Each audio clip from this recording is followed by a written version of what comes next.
La Meurthe-et-Moselle est l'un des 20 départements français qui pourraient être concernés par le couvre-feu anticipé dès le 2 janvier. Pour limiter la propagation du coronavirus dans ces zones très touchées, le gouvernement propose de décaler le couvre-feu à 18 h contre 20 h actuellement.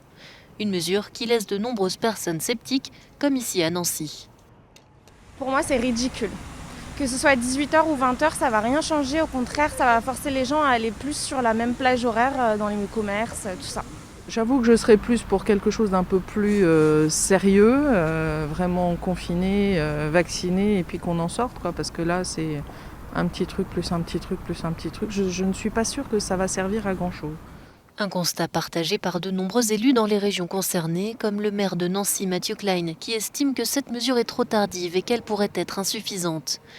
D'autres personnalités politiques, ainsi que des membres du corps médical, ont quant à eux critiqué la stratégie de vaccination du gouvernement.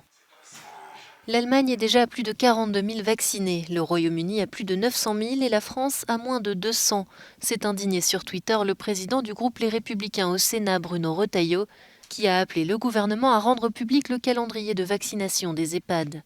Le généticien Axel Kahn a lui affirmé sur Europe 1 que la stratégie prudente du gouvernement n'était pas adaptée à une situation très périlleuse et qu'il fallait avant tout protéger les Français, les plus fragiles et les soignants.